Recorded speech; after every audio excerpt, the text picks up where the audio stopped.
In case you didn't know, a new police task force in Las Vegas is reopening the investigation into the death of Tupac Shakur. Even major news outlets are reporting on the developments, stating, "New updates are emerging in Tupac's murder case."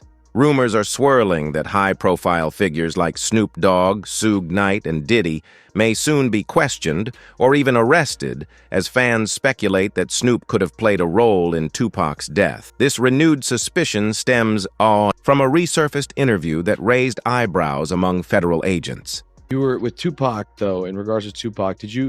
I heard a story, did you give him different advice that night on where to go? I didn't give him no advice. Right. We wasn't seeing eye to eye. Right. So saying during the Tyson. Yeah, this incident that I'm explaining to you right now was the day before that. Okay. So when they got to Vegas, they went their way, I went back. I mean, when we got to LA, they went to Vegas and I went home. That's why I wasn't in the car with. In that interview, Snoop Dogg revealed that he was originally supposed to be in the BMW with Tupac and Suge Knight the night Tupac was shot. However, due to a last-minute change in plans, allegedly following an argument between the three just a day earlier, Snoop ended up not going. Last time me and Tupac was on the same page, and I did an interview with Angie Martinez, and she asked me, how did I feel about Puffy and Biggie? And I told her that I like their music and I want to do music with them. Bro didn't like that. Tupac didn't like that, so we had a misunderstanding. So on the flight back to LA, I didn't feel comfortable around them for what they had did, as far as I didn't let my security ride with me. So to protect myself and to prevent from happening, I slept under a blanket with the knife and the fork just in case something was to go wrong, but it didn't. These events, all occurring within a 48-hour span, have led investigators to grow increasingly suspicious.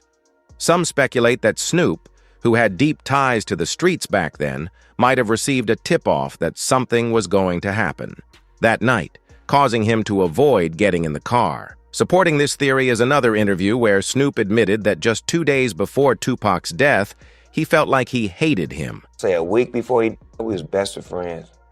2 days before I don't think he liked me. Why? Because we was in New York. Oh, yeah. And it happened.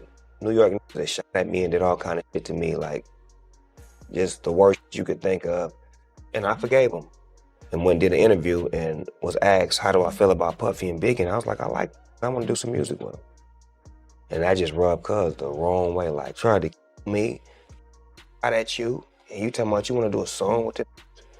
I wasn't thinking about his emotions. I was thinking about where I felt at the time. Mm-hmm. I wasn't into no controversy. I liked his music. They was our friends. We was all friends at one point. This video footage of all of us hanging out. This trail of evidence has gone viral online and ties into a controversial theory that Tupac may have been working with the government. According to a retired officer's interview, Tupac was allegedly an industry plant assigned to help mediate gang violence between Bloods and Crips. If Snoop caught wind of this, it could explain why he chose to distance himself. Well, it turns out when I talked to Tupac's longtime mentor, political mentor, former Black Panther Chokwe Lumumba, who was his first business manager, he's told me, I basically asked, well, was Tupac only pretending to be in order to appeal to gangs and politicize them? And he said yes. And that was part of his thug life agenda they came up with his imprisoned stepfather, Mutulu Shakur. And so Tupac was just using that in order to get the leaders to call peace truces, first in Los Angeles, then throughout California, and then throughout the country. And that was why he was pretending to be this type.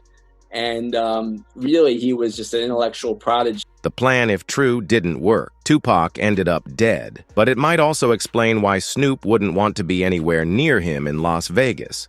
Investigators digging into Tupac's death have also uncovered bizarre evidence suggesting Tupac may still be alive. One particularly strange lead came from a 2010 interview with a rapper named Trey. Trey, who claimed he and Tupac were close collaborators, said something unusual at the end of the interview. Captured after the camera was supposedly turned off, a voice can be heard asking Trey where Tupac was, to which he quietly replied, "Last time I saw him, he was in Cuba." So if you ain't ready for it, get on the sidewalk. One last question.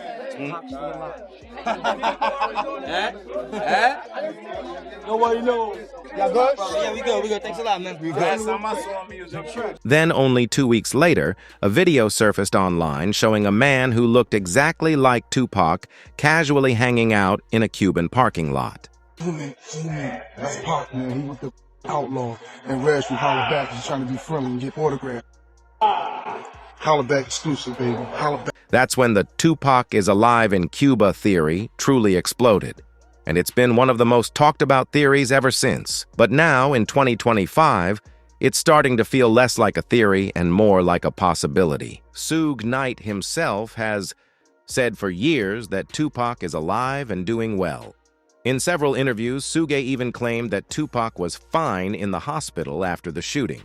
When I left that hospital, me and Pac was laughing and joking. So I don't see how somebody could turn from doing well to doing bad. So you seriously think that he might still be alive? I'm going to tell you this, Pac, you never... But here's the strange part.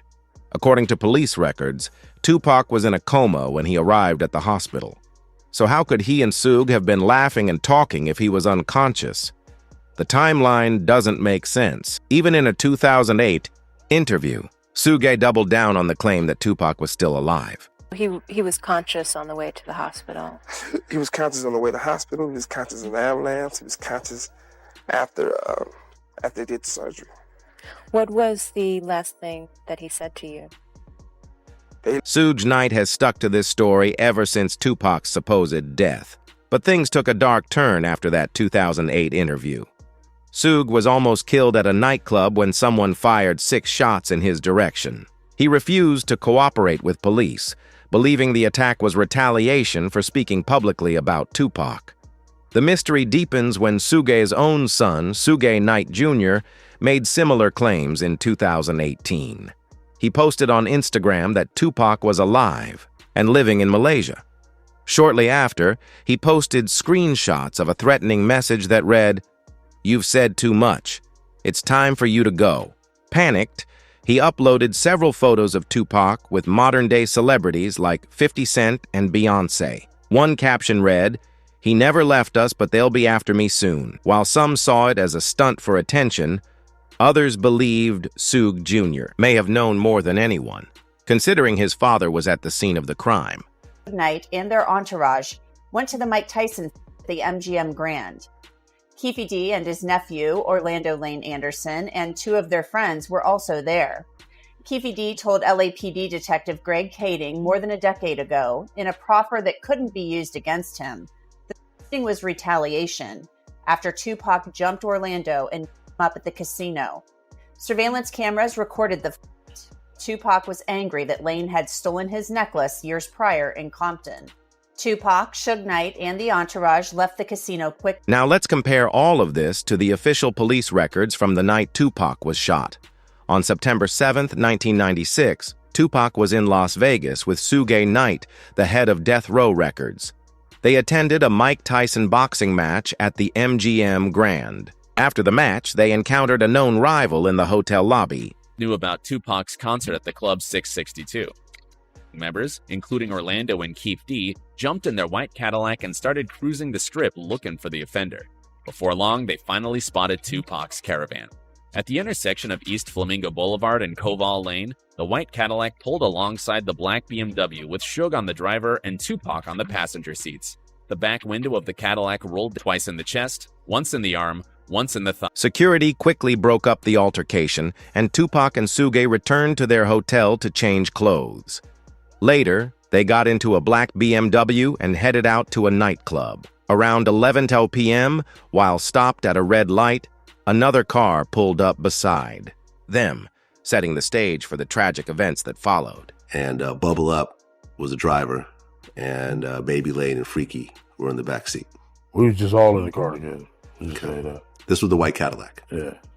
So you guys are driving around, and then you hear these girls say, "Tupac, Tupac." Got to the light.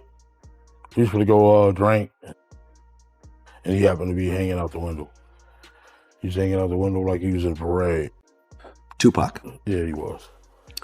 So what happens next? You said that as you're driving up towards the BMW, with Suge driving and Tupac in the passenger seat. For years, the aftermath of Tupac's murder remained a mystery.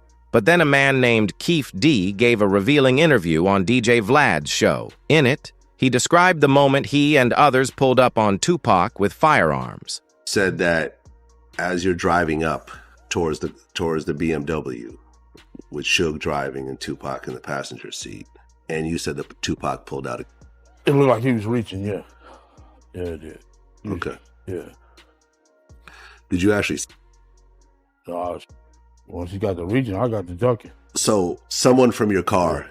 That's what happened. Started at Tupac and... Keith D claimed that Tupac was targeted because he appeared to be reaching for a weapon at that red light, suggesting Tupac might have sensed the ambush coming.